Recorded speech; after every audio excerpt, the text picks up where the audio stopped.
I first came to see you, I met you in my last 10 dreams. Fancy meeting you here.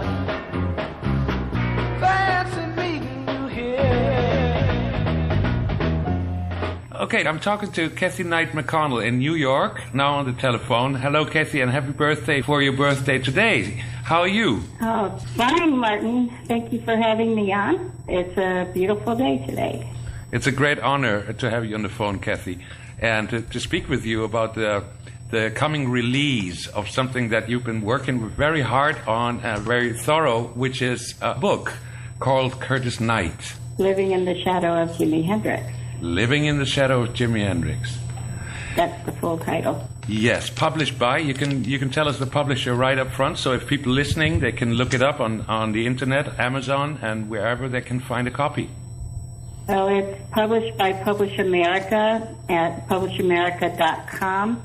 It will be on Amazon, but isn't up there yet. And the official release is on June 30th. Mm-hmm. And that's when it'll be more widely available. Although it can be purchased on eBay right now and directly from the publisher. That's wonderful. It's wonderful to see the product. You've been sending us from the Curtis Knight Foundation a copy. It looks very, very good, especially the cover art. I suppose it's your own art. Is that right? Well, it's a combination of things. I put the design together, but the original painting is, as written in my book, was a painting painted on the wall of a discotheque that Curtis and I tried to open in the 70s, and a person walked in off the street and painted it and then left and didn't sign it, and we have no idea who painted it.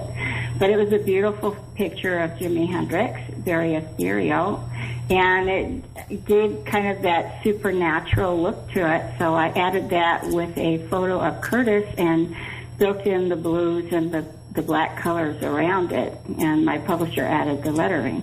It looks wonderful. As far as I could read, it's fitting the content, because this a very special book, it's almost a biography, is a compilation of so many things that Curtis Knight, born as Mont Curtis McNair, has achieved in his long and very intense musical career. And 17 or 16 years, if I don't err, of those years, you have been his partner and close friend. So how did you come to decide to finally write this book? Well, it was a combination of things. First of all, he died on November 29th, 1999, and there was hardly a whisper of his passing, which was sad because he had contributed so much to the musical history in our country, and also in the Netherlands and other areas of the world. Mm-hmm. Curtis touched a lot of different people's lives and helped a lot of musicians and wrote and produced a lot of songs. I mean, he had more than 187 songs on BMI alone, and a lot of the songs that he did with Jimi Hendrix, Curtis actually wrote the songs, and people have misconstrued some of that. But if you check the copyrights, you can see what the truth is, and which is what I tried to set straight in the book. But also I tried to set straight the fact that the whole time Curtis and I were together, we were basically poor. And all the people talking about Curtis getting rich off of Jimi Hendrix or cashing in on him is mistaken. The person who actually made a lot of money off of it was Ed Chalpin of PPX.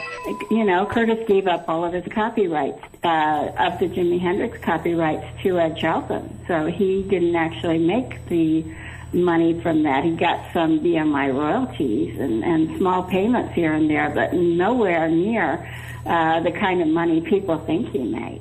Yeah, a massive misunderstanding. And so you're clearing all this up in the book, which is wonderful, and which is actually something that people really should know. Because there was a lot of confusion around that.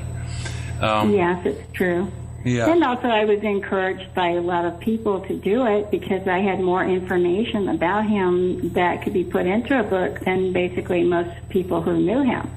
I spent more years with him than anybody except for his family. Absolutely, and that was in a time that he's been working as a producer and manager for a couple of bands in New York, which he always said is like a very tough place to be.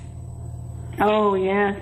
New York is a tough place to be, which is why he eventually left in '92 and went back to Europe, where he found it easier to rekindle his career. And there were bands in New York. We had one band called Pure Hell, which was actually the very first all-black punk rock band, and we took them to England and got them to number 4 on the charts on our Golden Sphinx label. It was actually put out by Spartan Records, but it was on our label. The song that they went to the charts on was called These Boots Are Made for Walking. It's an old Nancy Sinatra song. And they punked it out, and it became very popular in England. Pure Hell, I remember them, and I think they're still active. I saw a MySpace site, I think, of this band. Well, they are active now. Actually, I wrote a whole chapter about Pure Hell in the book. And they are back together again performing, except for the drummer, the Spider, who died a few years ago. But the other 3 guys are back together and performing again. And that's because I pulled out the old masters, which had been sitting in storage since 1978, and put them out for sale, and I sold them to Welfare Records, who I had contact them to make his own arrangements with them.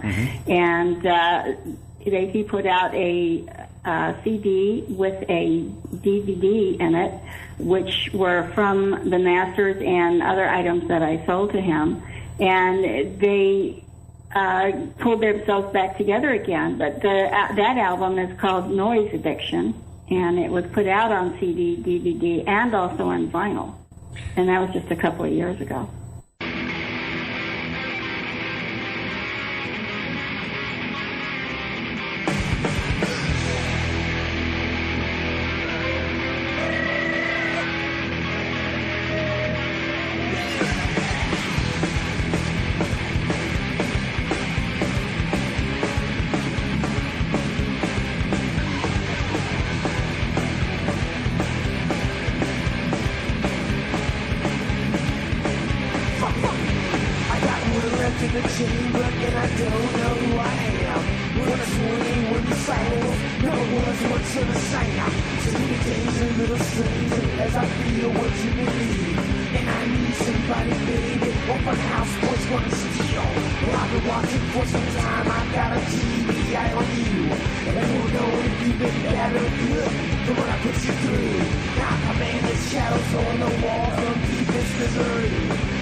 Trusted, figuring out what to do, but you're giving your suspects when I'm sucking you.